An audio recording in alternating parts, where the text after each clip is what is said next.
Ceci étant dit, quant aux manifestations plus largement, je vais me garder de faire des généralisations trop larges, comme celles qu'on a entendues ces derniers temps au sujet de l'ensemble des manifestants, et par la bande d'un pan entier de la population qui se reconnaît dans ce mouvement. Je voyais dernièrement dans un reportage sur les ondes de Radio-Canada une grand-mère qui semblait toute douce, qui manifestait pour ses petits-enfants, et en toute franchise, elle m'avait pas l'air d'une suprémaciste blanche. Pas plus que les Canadiens noirs, les Canadiens sikhs ou les membres des Premières Nations que j'ai vus manifester ces derniers jours à Ottawa en me rendant au Parlement, ou encore chez nous, à Québec et un peu partout au pays. J'ai assez de respect pour mes semblables pour ne pas leur coller des étiquettes aussi faciles qu'absurdes. Maintenant, si on regarde au-delà des manifestations, j'ai entendu des centaines de mes commettants, des Québécois, des Canadiens, qui m'ont contacté au cours des dernières semaines, des gens qui ont strictement rien à voir avec les manifestations, des gens qui sont pour la plupart vaccinés, qui ont tout fait comme il faut ces 2 dernières années, qui ont été et qui sont toujours solidaires, mais qui aujourd'hui ont des préoccupations légitimes. Je pense qu'il faut entendre ces inquiétudes et qu'il faut y répondre. J'ai entendu des parents inquiets de voir leurs enfants sombrer dans la dépression, de voir leurs enfants perdre beaucoup d'entrain et de joie de vivre au fil des 2 dernières années. J'ai entendu des pédiatres qui m'appellent en larmes en me parlant de l'anxiété, de l'isolement, du décrochage de leurs jeunes patients, qui me disent qu'il est plus que temps qu'on laisse les jeunes vivre, puis qui font écho à ce que le docteur Rousseau, de la clinique de pédiatrie sociale de Lévis, disait récemment dans un article paru dans Le Soleil, alors qu'il y allait d'un cri du cœur, en disant, et je le cite, « Il faut regarder la réalité et les chiffres et arrêter de traiter la population de 0 à 90 ans de la même manière. Que pour eux, à la clinique, ils voient chaque année des enfants malades de l'influenza et de bronchiolite, mais que ça ne fait pas les manchettes. Que pour eux, la COVID des jeunes, c'est un virus mineur, mais que les impacts en santé mentale, en ce moment pour les jeunes, sont majeurs. Et comme on sait, il n'y a pas de santé sans santé mentale. J'ai entendu des artistes et des artisans inquiets de se voir ou de voir des amis au bord du gouffre parce qu'ils ne peuvent pas travailler depuis 2 ans. J'ai entendu des restaurateurs et des entrepreneurs inquiets parce qu'ils sont en train de tout perdre ce qu'ils ont mis une vie à bâtir. J'ai entendu des citoyens qui s'inquiètent et qui s'indignent de voir qu'au Québec, en 2022, en vertu de mesures sanitaires, on séquestre des aînés triplement vaccinés. Qu'au Québec, en 2022, on a enfermé des enfants de 6 à 10 ans dans des chambres sans fenêtres pendant 10 jours. Des enfants qui testaient négatifs, qui étaient asymptomatiques, mais qui avaient eu un contact à risque. Je vais juste le répéter pour que tout le monde comprenne bien. Des enfants de 6 à 10 ans enfermés dans des chambres sans fenêtres pendant 10 jours au Québec en 2022.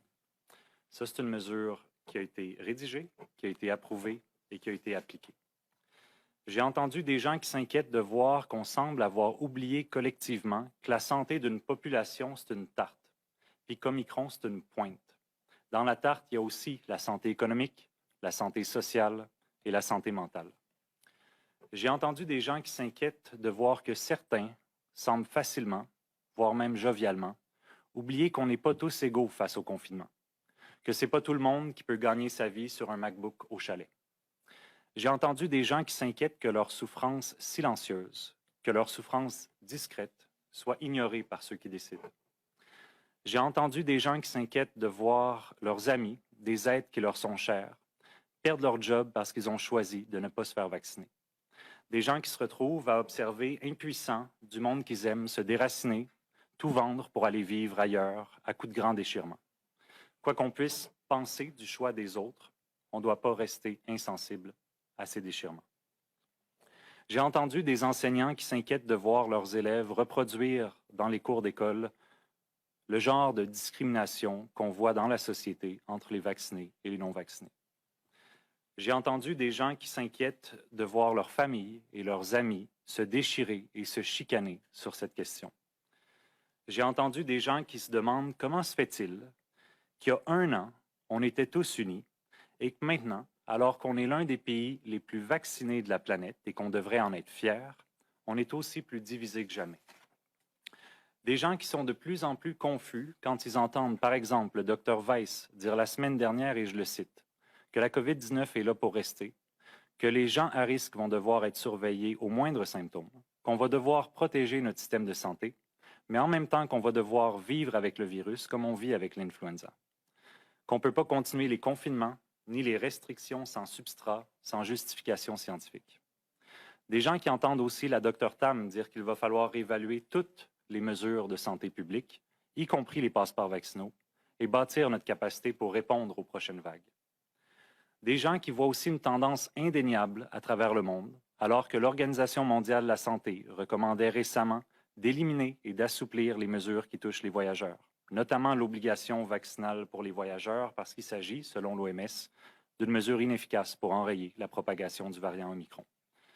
Des gens qui voient que l'Irlande, la Suède, la Norvège, la Suisse, Israël, la République tchèque, le Royaume-Uni, l'Espagne et le Danemark ont ou sont en voie de lever toutes leurs mesures, y compris le passeport vaccinal.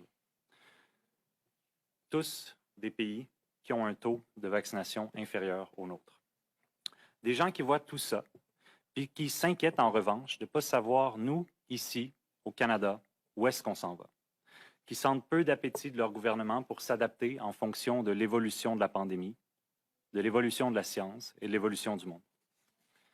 Des gens qui s'inquiètent que soient normalisées des mesures qui devraient être des mesures d'exception, des mesures qui devraient être limitées dans le temps, comme l'obligation vaccinale des voyageurs, comme les mandats de vaccination ou comme le passeport vaccinal. Des gens qui s'inquiètent de ne plus savoir où s'arrête la santé publique et où commence la politique, où la science prime et où les sondages priment. Or, je pense que les gouvernements ont tout intérêt à ne pas balayer ces inquiétudes du revers de la main et à ne pas diaboliser ceux qui les expriment. Je pense au contraire qu'on doit y répondre et je veux offrir bien humblement quelques pistes.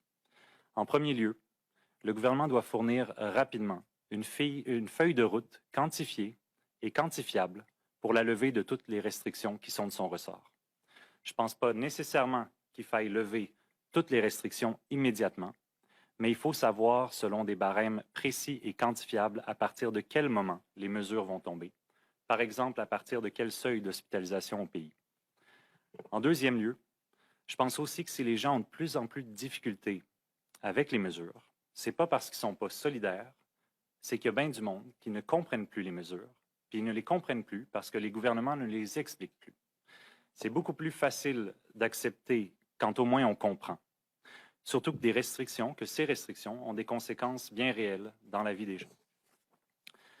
La vaccination obligatoire des camionneurs est pour moi un bon exemple. Si on oublie une seconde les manifs et le convoi et qu'on se concentre juste sur cette mesure pour ce qu'elle est. C'est une politique qui, présentement, va à l'encontre des recommandations récentes de l'OMS et pour laquelle on n'a aucun chiffre quant à ce qu'on tente d'accomplir d'un point de vue épidémiologique. En revanche, l'industrie, elle, est sans équivoque. L'impact sur les coûts de transport des produits frais des États-Unis a été immédiat et on parle d'une augmentation de 15 à 20 %. Non, le volume, lui, n'a pas diminué, c'est vrai, mais le prix a bondi. Une augmentation aussi importante, du jour au lendemain, qui est nécessairement ultimement refilée aux consommateurs, c'est pas rien comme conséquence quand on fait déjà face à la plus forte inflation des 30 dernières années au Canada. Et l'impact est tristement beaucoup plus grand pour quelqu'un qui gagne 15 à 20 $ de l'heure que pour quelqu'un qui gagne 200 ou 300 000 par année. Je crois que si les bienfaits étaient à tout le moins bien expliqués, avec des avis scientifiques, avec des études épidémiologiques, pas seulement avec des lignes de communication, ça aiderait à la compréhension et à l'acceptation de ces mesures. Personnellement, je cherche ces données depuis des semaines sans succès. Ce qui m'amène à respectueusement suggérer au gouvernement de systématiquement publier les études épidémiologiques, les projections et les avis scientifiques qui sous-tendent l'ensemble des mesures qu'il impose.